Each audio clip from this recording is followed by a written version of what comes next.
وہ لوگ گھوڑوں پر سوار وہاں سے روانہ ہوئے۔ وہ کل 8 افراد تھے۔ ان میں گرانڈیل عورت بھی شامل تھی جس کا نام ایمو کو بعد میں ماجھا معلوم ہوا۔ ان سب نے کچے راستے کے گرد و غبار سے بچنے کے لیے منہ سر کپڑوں میں لپیٹ رکھے تھے۔ 4 افراد کے پاس پکی رائفلیں موجود تھیں۔ دیکھنے میں یوں لگتا تھا جیسے ڈاکوؤں یا وارداتیوں کا کوئی گروہ کہیں کارروائی ڈالنے کے لیے جا رہا ہو۔ ایمو کو گھڑ سواری کا زیادہ تجربہ نہیں تھا، اس لیے اسے ایک صحت مند گھوڑے پر ایک دوسرے شخص کے ساتھ بٹھایا گیا تھا۔ یہ خاردار داڑھی والا شخص تھا۔ اس کے جسم سے مردار کی بو اٹھ رہی تھی۔ وہ ایمو کے پیچھے بیٹھا تھا۔ جب گھوڑا بھاگتا اور ایمو دائیں بائیں کھسکتا تو وہ شخص مذاقی انداز میں کہتا، اوئے سنبھل کر بیٹھ کاکا، کیا صابن کی گاچی کی طرح پھسل رہا ہے۔ ایک بار اس نے ایمو کی کمر پر بڑے زور سے چٹکی بھی کاٹی۔ ایمو کی آنکھوں میں آنسو آ گئے لیکن وہ بولا کچھ نہیں۔ سفر کافی طویل ثابت ہوا۔ گرمی اور دھوپ نے اسے مزید مشکل بنا دیا۔ راستے میں کہیں اکا دکا لوگ ملے۔ ماجھا اور اس کے ساتھیوں کی ان سے مختصر بات چیت بھی ہوئی۔ اس بات چیت سے ایمو کو معلوم ہوا کہ گرانڈیل عورت کا نام ماجھا ہے اور اسے مالکن یا چودرانی بھی کہا جاتا ہے۔ یہ لوگ کسی موزہ ککرا کے رہنے والے تھے اور وہیں جا رہے تھے۔ تپتے دن میں نہایت دشوار راستوں پر سفر کر کے وہ لوگ شام سے کچھ ہی پہلے ایک گاؤں میں پہنچے۔ یہاں 100% مکان کچے تھے۔ گاؤں کی مسجد اور حویلی بھی کچی تھی۔ حویلی کا احاطہ بہت بڑا تھا۔ اس کے ارد گرد بہت سے درخت لگے ہوئے تھے۔ ان درختوں میں زیادہ تر کیکر ہی نظر آتے تھے۔ اس جگہ کیکروں کی بہتات تھی، شاید اس لیے اس گاؤں کا نام کیکراں تھا۔ حویلی کے احاطے میں ایک جگہ بہت سی بیل گاڑی اور گھوڑے خچر وغیرہ دکھائی دے رہے تھے۔ ایمو کو حویلی سے مہلکہ ایک ڈیرانما جگہ پر پہنچا دیا گیا۔ اگلے 3-4 روز میں عمران اور ایمو کو یہاں کے حالات کے بارے میں بہت کچھ پتا چلا۔ اگر یہ کہا جائے تو بے جانا ہوگا کہ یہ جرائم پیشہ لوگوں کا گاؤں تھا۔ بارڈر اس جگہ سے زیادہ دور نہیں تھا۔ یہاں شراب کی بھٹیاں تھی۔ یہاں کی شراب ارد گرد کے دیہات میں بھی بھیجی جاتی تھی۔ یہاں اسمگلنگ کا سامان بھی آتا تھا۔ یہاں جوئے کی ایک بڑی بیٹھک تھی جسے عرف عام میں سراں کہا جاتا تھا۔ علاقے کی پولیس کو ان غیر قانونی کاموں میں مداخلت کی ہمت کمی ہوتی تھی۔ اس کی وجہ ماجھا تھی۔ وہ بڑے دھڑلے کی عورت تھی۔ وہ 2 مشہور ڈکیتوں ساجے اور ناجے کی سکی بہن تھی۔ ساجہ تو کوئی 2 سال پہلے مارا گیا تھا مگر ناجا زندہ تھا۔ وہ پچھلے قریباً 1 سال سے روپوش تھا۔ ماجھا خود بھی بہت اچھی اور جیدار تھی۔ اس کی آتشی تباہ کا ایک ثبوت وہ گہرا زخم بھی تھا جو اس کی پیشانی سے رخسار تک چلا گیا تھا اور جس کی وجہ سے اس کی ناک ضرور سے زیادہ چپٹی نظر آتی تھی۔ ابھی تک ایمو کو کچھ معلوم نہیں تھا کہ اسے یہاں کیوں لایا گیا ہے اور اس سے کیا کام لیا جائے گا۔ اس سے کہا گیا تھا کہ ماجھا کو کامے کی ضرورت ہے کیونکہ اس کا کاما کہیں گیا ہوا ہے، لیکن یہ تو کئی کامے موجود تھے یہاں اور ان میں ایمو کے ہم عمر 3-4 لڑکے بھی تھے۔ یہ 3-4 روز کی بات ہے۔ شام کا وقت تھا۔ کچھ دیر پہلے ہلکی بارش ہوئی تھی جس کی وجہ سے گرمی کا زور ٹوٹ گیا تھا۔ ایک ملازمہ شہناز ایمو کے پاس آئی۔ وہ ایمو کو دیکھ کر معنی خیز انداز میں مسکرائی اور بولی، وے تجھے مالکن نے بلایا ہے۔ کون مالکن؟ وے چودرانی جی، اور کون؟ یہاں تیری ماں تو مالکن نہیں ہے۔ ایمو ملازمہ کے ساتھ ہو لیا۔ ڈیرے اور حویلی کا درمیانی دروازہ پار کر کے وہ حویلی میں آ گئے۔ ملازمہ شہناز اسے اندر لے گئی۔ یہاں ایک کمرے میں رنگین پایوں والا شاندار پلنگ بچھا ہوا تھا۔ چھت پر کوئی 6 فٹ لمبا اور 3 فٹ چوڑا جھالر والا پنکھا حرکت کر رہا تھا۔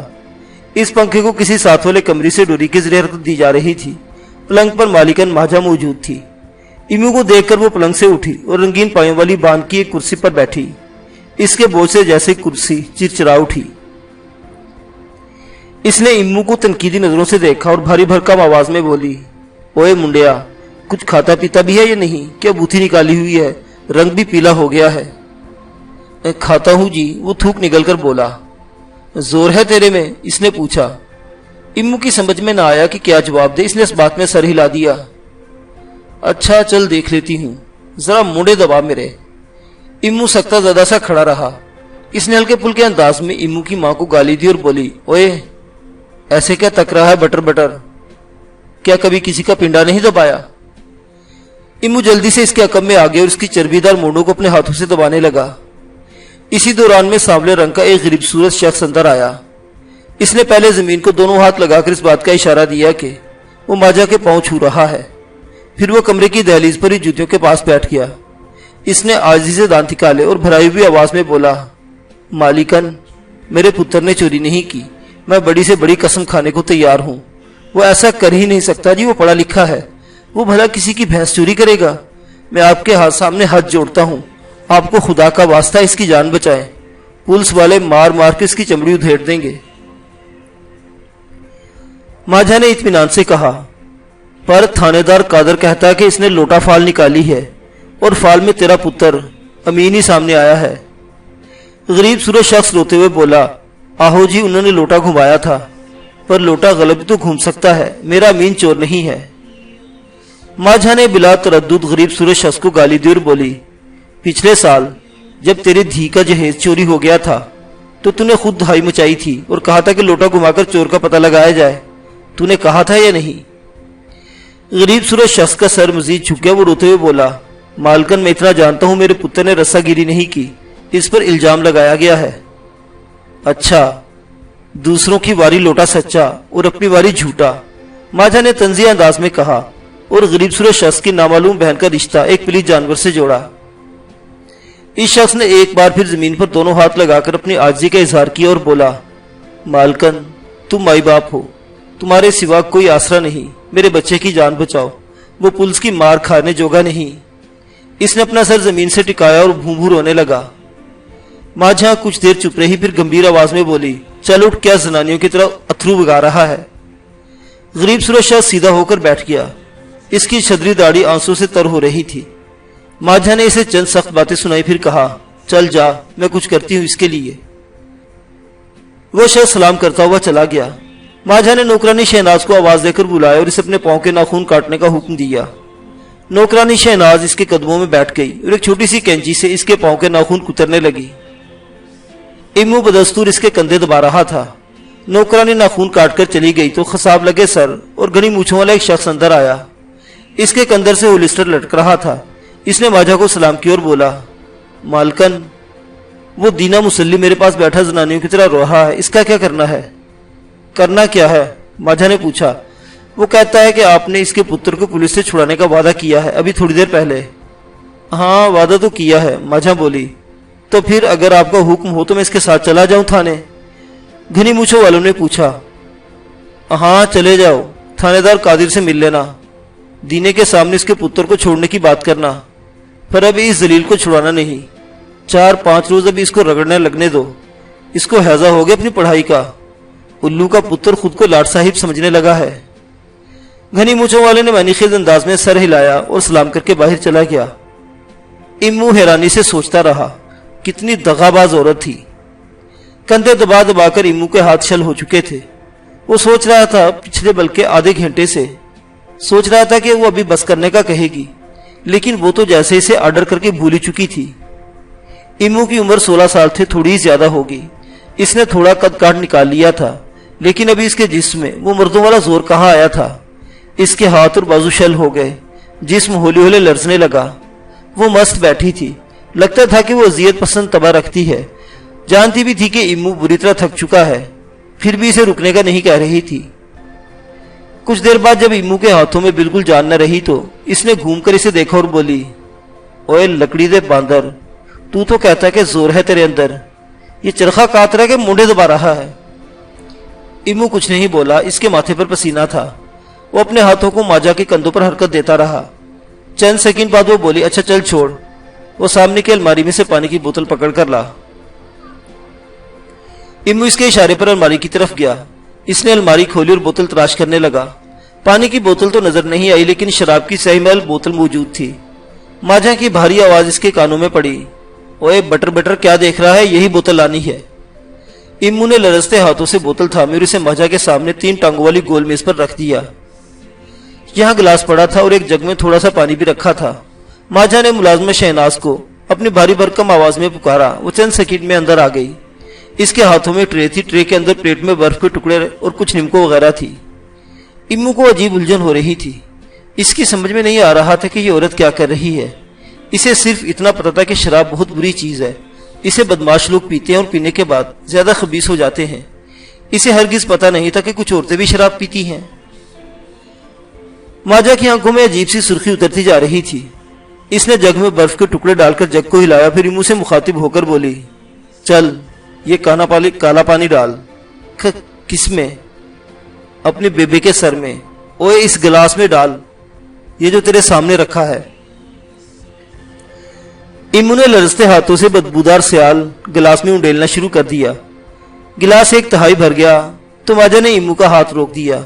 پھر اس نے اپنے حساب سے اس میں ٹھنڈا پانی مکس کیا اور گٹاگٹ چڑھا گئی۔ اس کمرے میں اس نے یہی عمل 2-3 بار دہرایا اور اس کا چہرہ تمتما گیا، آنکھیں سرخ نظر آنے لگی، بالکل انگاروں کی طرح۔ ایمو کو اس سے ڈر لگنے لگا، اسے لگا کہ وہ کہیں سے مارنا نہ شروع کر دے۔ وہ ڈگمگاتی ہوئی اٹھی۔ اس نے ایمو کی گال پر ایک سخت چٹکی لی اور کمرے کے دروازے کو اندر سے کنڈی چڑھا دی۔ ایمو کے سینے میں دل کبوتر کی طرح پھڑک گیا۔ وہ سمجھ گیا کہ کچھ غلط ہونے والا ہے۔ یکدم کمرے میں گپ اندھیرا چھا گیا، اب کچھ دکھائی نہیں دے رہا تھا۔ فقط ہلکی سرسراہٹ اور چرخی کی مدھم آواز سے پتہ چلتا تھا کہ چھت پر جہازی سائز کا جھالر والا پنکھا حرکت کر رہا ہے۔ یکایک ایمو نے سخت جاں ماجھا کو اپنے بالکل پاس محسوس کیا۔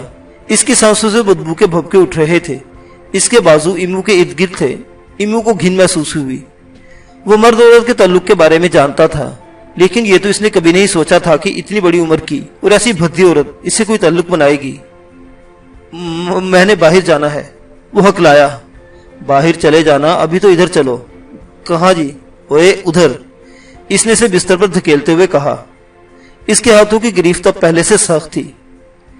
چند ہی لمحے بعد ایمو نے خود کو ایک بے پناہ بوجھ تلے محسوس کیا۔ اس کا دل چاہا کہ وہ اس بدبودار عورت کے چہرے پر زوردار دہتر مارے اور یہاں سے بھاگ نکلے، لیکن وہ جانتا تھا کہ یہاں بڑے کرخت قسم کے پہرے دار موجود ہیں اور ان کے کندھوں سے ہر وقت بندوقیں جھولتی رہتی ہیں۔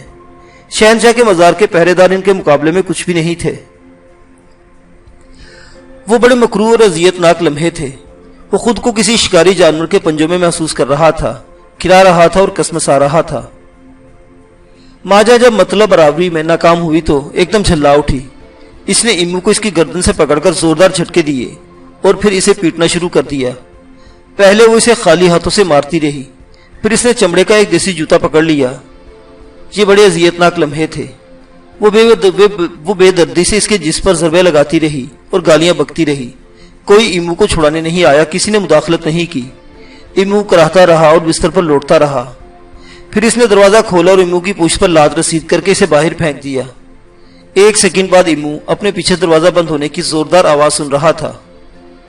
ایک گوشے سے ملازمہ شہناز نمودار ہوئی، چل اٹھ جا۔ اس نے ترس آمیز اور کسی حد تک طنز آمیز لہجے میں سرگوشی کی۔ ایمو کراہتا ہوا اٹھ کھڑا ہوا۔ اس رات اپنے کمرے میں جا کر ایمو خوب رویا تھا۔ اس نے آج رات عورت کا ایک نیا روپ دیکھا تھا۔ ان گھڑیوں میں شاید اسے عورت ذات سے ہی نفرت ہو جاتی اگر اس کے تصور میں چاندی بالوں والے ایک مقدس چہرے کی شبیہ نہ ابھر آتی۔ یہ اس کی پیاری ماں کا چہرہ تھا۔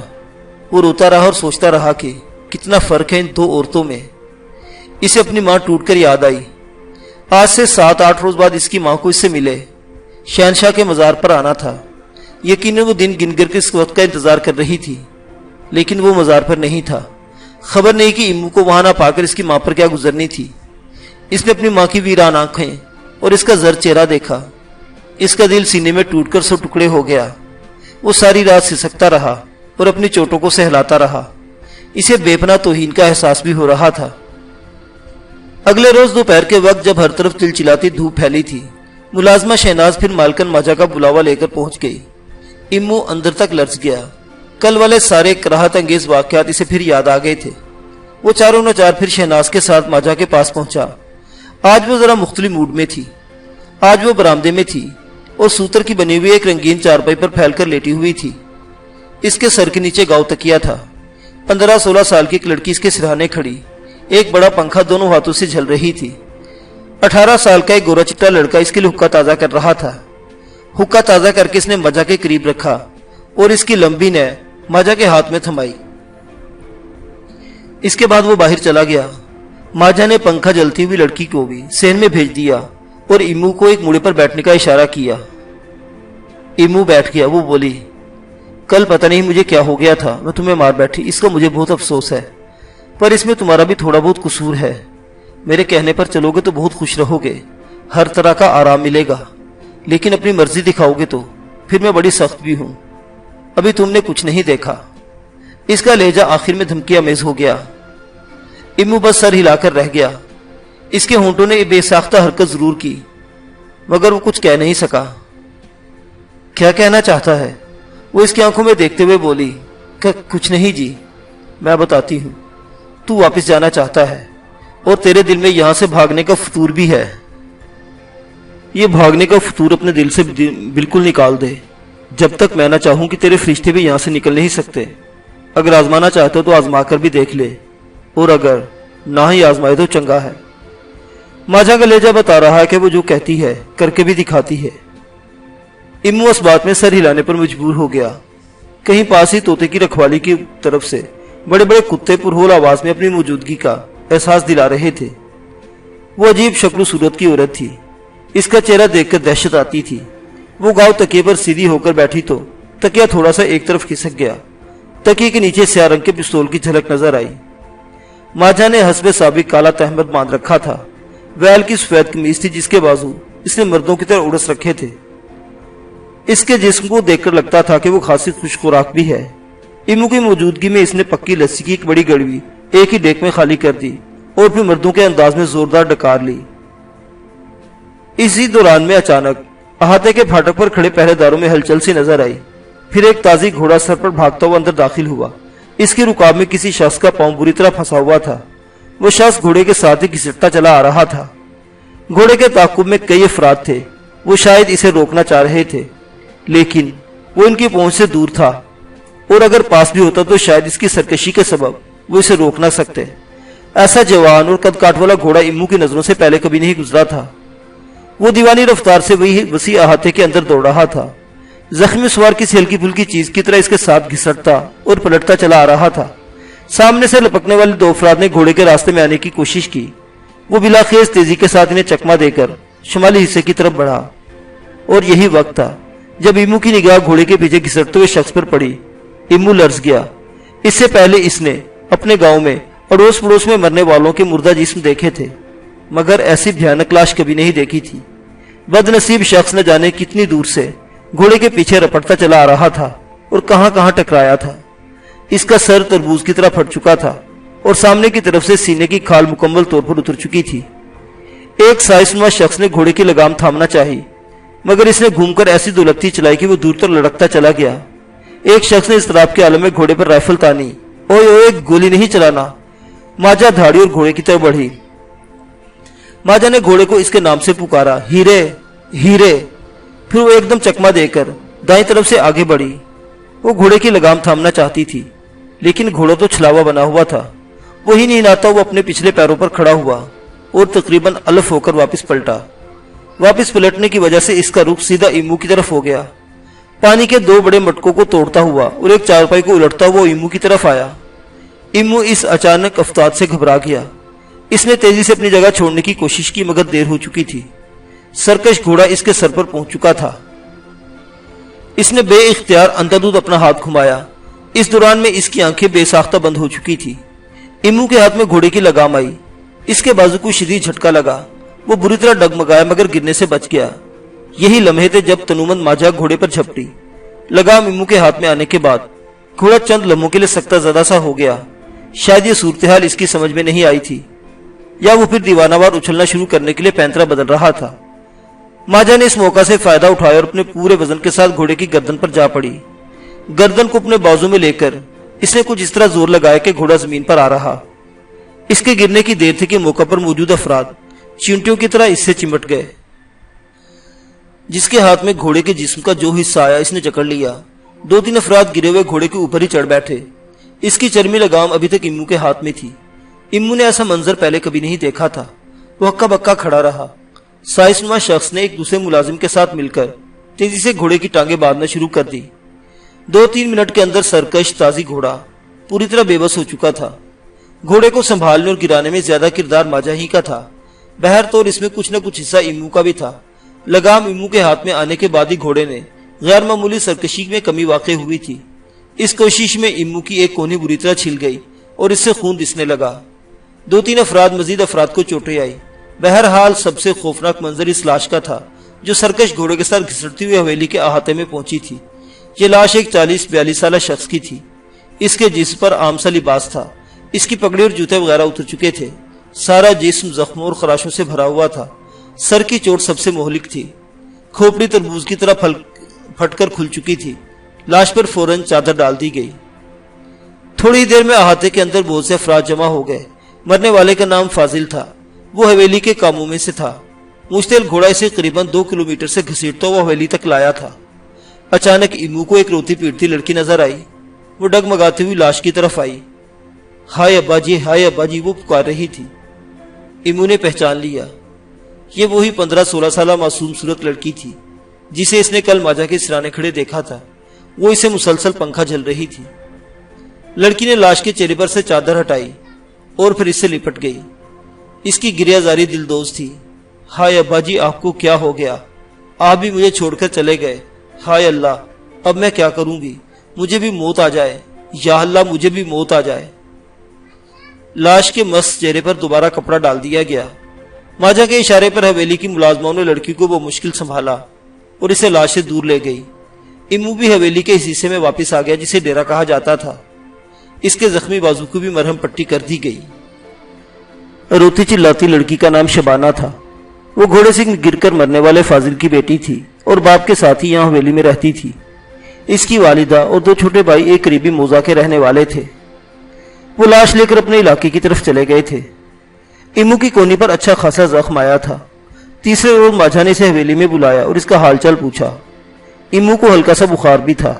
ماجا نے ملازمہ شہناز سے کہا، جب تک اس منڈے کی طبیعت ٹھیک نہیں ہوتی یہ حویلی میں ہی رہے گا، اسے ایک کمرہ دے دو اور ذرا اچھی طرح کھلاؤ پلاؤ اسے، دیکھو کس طرح ہڈیاں نکلی ہوئی ہیں خبیث کی۔ میں ادھر ہی ٹھیک ہوں جی، ہلکا سا بخار ہے، کل تک ٹھیک ہو جائے گا۔ ایمو منمنایا، تو زیادہ ڈاکٹر نہ بن، جو کہہ رہی وہ کر۔ ماجا روب سے بولی اور شہناز کو اشارہ کیے کہ وہ ایمو کو لے جائے۔ شہناز نے ایمو کو لیا اور احاطے کے اندر ہی ایک ہوادار کمرے میں لے آئی۔ یہاں 3 طرف سلاخدار کھڑکیاں تھیں۔ ویسے بھی یہ کمرہ نیم کے گھنی درخت کی چھاؤں میں تھا۔ یوں لگتا تھا کہ یہاں گرمی کا گزر ہی نہیں۔ ایک پلنگ، ایک الماری اور ضرورت کی دیگر چیزیں اس کچے کمرے میں موجود تھی۔ شہناز نے مسکراتی ہوئی معنی خیز نگاہوں سے ایمو کو دیکھا اور بولی، تمہاری تو لاٹری نکل آئی ہے، کھاؤ پیو اور آرام کرو، کام شام کرنے کے لیے ہم غریب غربا جو ہیں۔ ایمو جل کر بولا، میری جگہ تم آ جاؤ، میں تمہارے کام شام کر لیتا ہوں۔ وہ ہنس ہنس کر دوہری ہونے لگی، تمہاری جگہ میں کیسے لے سکتی ہوں؟ تمہاری جگہ تم ہی لے سکتے ہو۔ اس کے جانے کے بعد ایمو پلنگ پر لیٹ گیا اور اپنے حالات پر غور کرنے لگا۔ اس کا دل غموں اندو سے بھر گیا تھا۔ ماں کے چاندی بال اس کی نگاہوں میں چمکنے لگے اور اس کی تھکی تھکی ویران آنکھوں کا تصور ایمو کی آنکھوں میں نمی جگانے لگا۔ اس کمرے میں اسے واقع ہر طرح کا آرام ملا، بہترین کھانا، نئے ریشمی کپڑے، اس کے علاوہ آرام دہ بستر، نہ مکھی نہ مچھر۔ 2 دن بعد 1-2 بار ماجا کی جھلک بھی نظر آئی۔ اس کا رویہ بہتر نظر آتا تھا۔ اس کے کہنے پر اس کا ملازم خاص ماکھا ایمو کو گاؤں کے حکیم کے پاس بھی لے گیا اور اس کے بازو کی مرہم پٹی کرا کے لایا۔ لیکن چوتھے روز وہی ہوا جس کا ایمو کو ڈر تھا۔ وہ بالائیدار دودھ کا بڑا گلاس پی کر بستر پر سونے کے لیے لیٹا ہی تھا کہ شہناز آ گئی اور سپاٹ لیجے میں ایمو سے بولی کہ اسے مالکن یاد کر رہی ہے۔ یہ ایک اندھیری رات تھی۔ حویلی میں کہیں کہیں چراغوں کی مدھم روشنی تھی۔ ایمو دھڑکتے دل کے ساتھ حویلی کے وسیع صحن میں سے گزرا۔ ماکھا اور حویلی کے دیگر مسلح ملازم ایک طرف چارپائی پر بیٹھے شراب پی رہے تھے اور تاش کھیل رہے تھے۔ ان کے قریب ہی ایک بڑی لالٹن روشن تھی۔ اس روشنی میں رکھوالی کے 3 بڑے کتے بھی اپنے کھونٹوں سے بدے نظر آ رہے تھے۔ ایمو کو اندرونی حصے کی طرف جاتے دیکھ کر ماکھی نے نشیلی آواز میں ہانک لگائی، 2 پتر اناراں دے، تیرا حسن ویکھیا تے کھوتے نس گئے کمہاراں دے۔ ملازمہ شہناز ایمو کو ماجا کے کمرے میں چھوڑ کر واپس چلی گئی۔ ایمو کا دل بری طرح دھڑک رہا تھا۔ ماجا موڑے پر پھیل کر بیٹھی ہوئی تھی۔ اس کا چہرہ آج پھر تمتما رہا تھا اور سانسوں سے بھوکے بھپکے اٹھ رہے تھے۔ تپائی پر شراب کی آدھی بوتل پڑی تھی۔